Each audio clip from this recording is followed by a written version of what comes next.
Ini berikutnya kami persilakan kepada Bang Herdi. Pada Bang Herdi kami persilakan. Terima kasih. Singkat aja. Kemarin wartawan media Indonesia itu wawancara saya talkshow tentang pluralisme, inklusivisme, pluralisme, dan multikulturalisme dalam kaitannya dengan demokrasi, populisme, dalam konteks meluasnya atau merebaknya politik identitas. Ada kecemasan dari jurnalis media Indonesia, media group tadi yang disampaikan, dan saya katakan bahwa ini persoalannya tidak sederhana. Yang pertama, setelah jatuhnya Presiden Soeharto, Orde Baru 98, dan munculnya pemerintahan Habibie dengan Gus Dur yang menurut saya cukup baik, ya, sangat baik dalam membangun kembali ekonomi sosial yang luluh lantak, ya, karena otokrasi Orde Baru kan dimulai dengan semangat ekonomi terpimpin, feodalisme terpimpin oleh Pak Harto, mencapai pertumbuhan ekonomi yang relatif tinggi, 7%, 8%, tapi akhirnya karena korupsi, kolusi, nepotisme, kronisme, meluluh lantakkan seluruh bangunan itu, ya. Kapitalisme Orde Baru yang oligarkis dan kronisme itu justru pada akhirnya memakan bangunan pembangunanisme, yaitu building dari struktur dari pembangunanisme Orde Baru sendiri, dengan skandal BLBI 650 triliun dan mata uang rupiah jatuh ke Rp15.000 dari 2000. Nah, dari situ sebetulnya percik-percik semangat populisme politik identitas itu mulai embrionya tumbuh, tapi belum mencapai taraf yang besar seperti dalam kasus Pilkada DKI dengan kasus Beli Ahok yang kemudian memunculkan gerakan bela Islam 212. Di Amerika terjadi yang sama, Donald Trump menggunakan populisme untuk merekrut suara. Begitu juga di Inggris, Brexit tadi disinggung oleh Mas Erlangga. Itu gejala yang ada di berbagai belahan dunia. Tapi di Indonesia ketimpangan atau ketidakadilan di mana sumber daya ekonomi privat itu berhasil mengeruk sumber daya ekonomi rakyat. Jadi golongan privat, kapitalis swasta ini bisa menguasai, tadi disebut oleh Bang Erlangga itu 4 orang atau segelintir orang Indonesia menguasai kekayaan sama dengan 100 juta orang miskin. Itu diperkuat oleh studinya Oxfam, ya, Oxfam maupun World Bank itu melakukan studi bahwa ya 0,1% dari rakyat Indonesia itu menguasai aset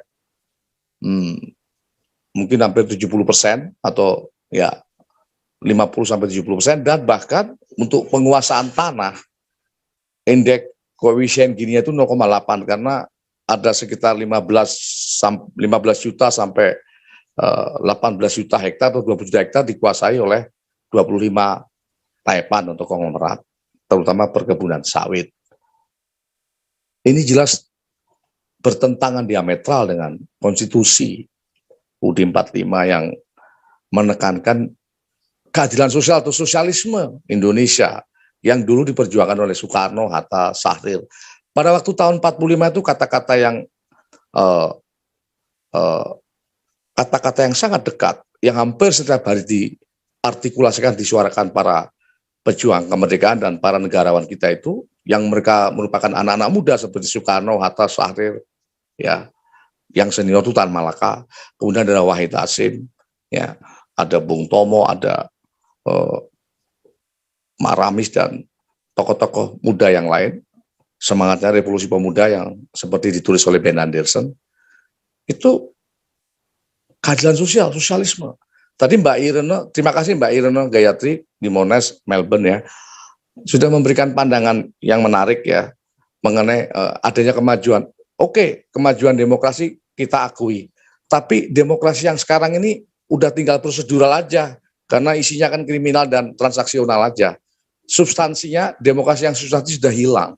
Kalau bicara demos dari rakyat oleh rakyat untuk rakyat, nggak ada lagi. Sekarang itu dari rakyat ya, oleh rakyat untuk oligarki, untuk pemodal, untuk kelas-kelas elit, yang itu menyebabkan, saya katakan sama media Indonesia kemarin, menyebabkan susahnya membangun inklusivisme, pluralisme, dan multikulturalisme.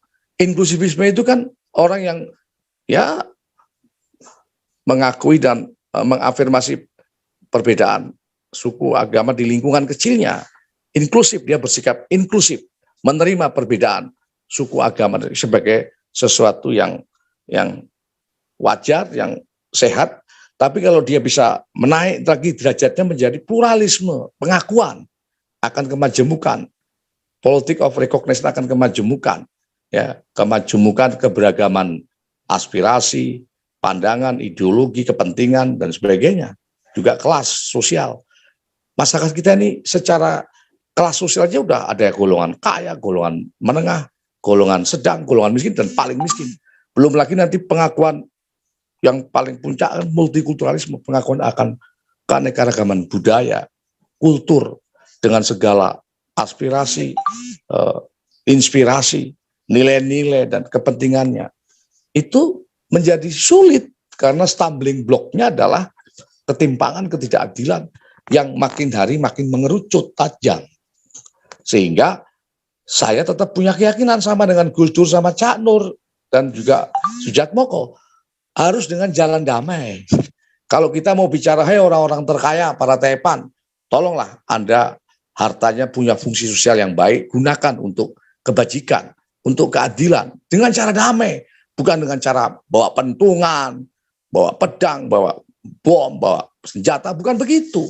Harus dengan dialog, deliberatif demokrasi, di mana ada kesetaraan, ada kekuatan dari civil society untuk mendesakkan aspirasi, bukan hanya inspirasi, aspirasi. Kalau Menteri Agama menyebut Islam hanya menjadi inspirasi, ya tidak bisa. Aspirasi umat Islam itu ada di dalam konstitusi kok. Aspirasinya jelas ya, keadilan sosial. Hanya jangan sampai menjadi ideologi alternatif terhadap Pancasila untuk menggantikan negara Pancasila menjadi negara Islam. Nah itu saya sepakat dengan Menteri Agama. Tapi kalau aspirasi Islam dari dulu sudah ada. Lihat aja perdebatan di Konstituante. Lihat aja itu Piagam Jakarta.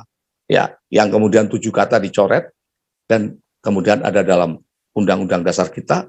Itu Soekarno sadar soal itu, karena yang berjuang melawan kolonial itu kan yang paling besar korban dan keberaniannya umat Islam, didukung oleh umat Kristen, Katolik, Hindu, Buddha, penghayat kepercayaan, semua bersatu. Tapi yang kelompok-kelompok yang kecil ini, yang minoritas ini, mereka tidak mau menjadi tirani minoritas, tapi mereka juga tidak mau ada diktator mayoritas. Kesepakatan itulah secara luhur, luar biasa itu, ada dalam konstitusi, dan itu puncaknya ketika UUD 45 disahkan tahun 45 ya, 18 Agustus itu puncak-puncak dari keluhuran budi para intelektual, ulama, pejuang, ya, para aktivis pergerakan, dan itu luar biasa.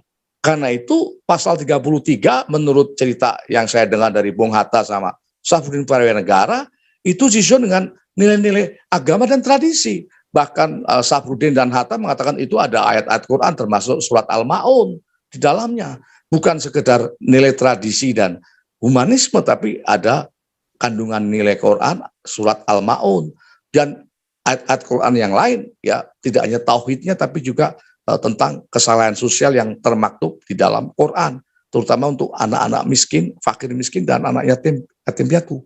Itu ada dalam pasal 33 dan pasal-pasal yang lain untuk berpihak pada orang miskin. Nah sekarang persoalannya ketika Orde Baru membangun kapitalisme terpimpin tadi, ya dengan feudalisme terpimpin oleh Pak Harto dan rekan-rekannya, diruntuhkanlah, dicoba diatasi oleh Pak Habibie dan Gus Dur, dan juga Mbak Megawati juga berusaha untuk tidak utang. Tapi kemudian ketika SBY naik, Mbak Megawati mengeluh, loh kok SBY kok mabuk utang. Mulailah itu periode liberalisme ekonomi yang ugal-ugalan dalam bahasa para ekonom senior kita seperti Pak Kwik Kiangi dan Bang Rizal Ramli. Mulailah itu kesenjangan makin tajam karena neoliberalisme yang ditolak oleh NU, Muhammadiyah, dan masyarakat Madani itu sungguh-sungguh merugikan masyarakat miskin, golongan bawah, golongan menengah juga, terutama kaum petani, ya, impor pangan ugal-ugalan, ya kan, itu sudah merugikan petani, dan itu menyulitkan kita untuk membangun toleransi, inklusivisme, multikulturalisme ataupun pluralisme, dalam konteks bahwa inklusivisme, toleransi, pluralisme, multikulturalisme itu hanya bisa tumbuh ketika ada rasa keadilan dan kesamaan, ya, ada pemerataan, dan itu yang dibilang oleh Gus Dur maupun Cak Nur, demokrasi yang substantif, demokrasi yang memanusiakan manusia, yang humanis, yang bisa membangun keadaban, keadilan, dan kemanusiaan, akan memungkinkan tumbuh suburnya toleransi, inklusivisme, ya kan, pluralisme, multikulturalisme, dan otomatis itu akan menggerus sentimen-sentimen politik identitas maupun populisme. Tapi ketika demokrasi dengan pembangunan ekonomi yang jelek seperti sekarang ini, bahkan kemarin pemerintah menyebut, ya, Menteri Keuangan bilang negatif sampai bulan Januari Februari, pertumbuhan ekonomi masih negatif sampai Januari awal tahun ini, itu kan menakutkan karena tidak mungkin demokrasi tumbuh baik tanpa pembangunan ekonomi yang baik. Kalau ekonominya ambruk, ya otomatis, apalagi kita nggak punya rule of law, kita ini kan demokrasinya tanpa rule of law ini, maka kemenangan oligarkisme tadi, dominasi pemodal dan oligarkisme itu mempersulit kita untuk memperjuangkan inklusivisme, toleransi, pluralisme, dan multikulturalisme. Maka kalau di mana-mana muncul aspirasi yang berbau sektarian tadi, itu kita harus hadapi, tapi tidak dengan kekerasan, ya. Tidak juga dengan cara-cara otoriter menurut saya. Jadi bagaimana jalan tengahnya? Islam Wasatiyah sudah mengajarkan itu. Pentingnya membangun kepercayaan, trust building, dialog, ya, kemudian membangun diskusi yang sehat, deliberatif demokrasi, dan percaya kepada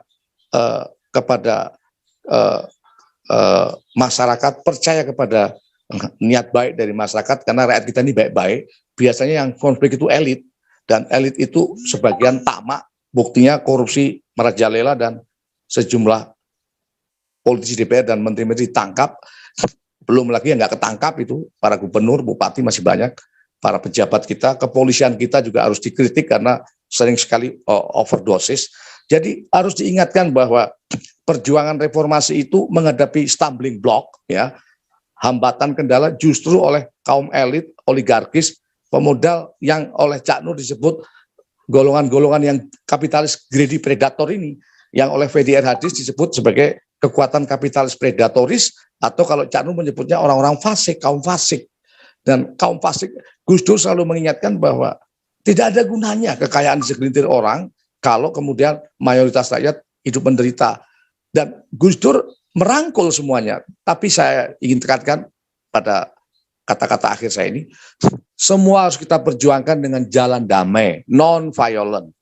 Dan harus ada dialog, trust building yang terus-menerus, dan kita tidak boleh menyerah meskipun semakin hari semakin nyata dominasi oligarkisme dan kekuatan modal yang mengendalikan demokrasi kita dan meluluh lantakkan kepercayaan publik kepada demokrasi kita. Para demo sekarang hampir putus asa atau sebagian sudah putus asa, bahkan sekelompok kecil mengambil jalan kekerasan dengan terorisme. Itu semua harus kita sikapi dengan kepala dingin dan berpikir yang lebih tajam, sebab sekarang ini sudah terlalu banyak akademisi di Indonesia, terlalu banyak orang bergelar sarjana, master, doktor, tapi terlalu sedikit intelektual. Apa itu? Intelektual itu adalah orang yang berpihak kepada kaum yang lemah, yang tertindas. Orang yang berani menyuarakan kemanusiaan, keadilan dengan resiko apapun. Orang yang berpihak kepada kepentingan rakyat kecil, itu intelektual. Kalau akademisi sih, dia ngajar-ngajar aja, dia jadi peneliti, tapi intelektual itu artinya orang yang berpihak. Ya, karena itu Gus Dur sama Cak Nur sangat kagum dan sangat respek kepada Islam kirinya Hasan Hanafi, karena itu berpihak. Dan saya kira seperti pandangan dari para intelektual barat terhadap Gus Dur, Cak Nur, Suryatmoko, orang-orang ini berpihak. Karena itu disebut Islamnya itu kiri, ya. Jadi Islam kiri itu, kiri Islam itu berpihak pada golongan tertindas, golongan yang dijalimi, golongan yang menjadi korban-korban pembangunan. Dan itulah latar belakang yang membuat buku ini diterbitkan supaya menjadi bacaan anak-anak muda dan mahasiswa yang mungkin malas membaca, bahwa pergulatan untuk memihak kemanusiaan, berpihak kepada yang tertindas, yang lemah itu telah mendorong kami menerbitkan buku ini untuk menjadi bacaan anak-anak muda, dan semoga ada maknanya. Meskipun kami kadang-kadang juga hampir putus asa, tapi tidaklah, kita tidak boleh putus asa. Hampir boleh, tapi tidak boleh. Saya kira itu saja dari saya, dan sebentar lagi buka puasa saya kembalikan kepada moderator. Terima kasih. Wassalamualaikum warahmatullahi wabarakatuh. Waalaikumsalam. Ya, terima kasih kepada Bang Herdi, ini semangat sekali selalu memperjuangkan Islam dan selalu berpihak kepada kaum tertindas. Tidak terasa mungkin ini 20 menit lagi daerah DKI untuk buka puasa. Makin kita diskusi, mengolah pikiran, mengolah rasa, makin rasa lapar kita makin ini nih, makin hilang nih kayaknya.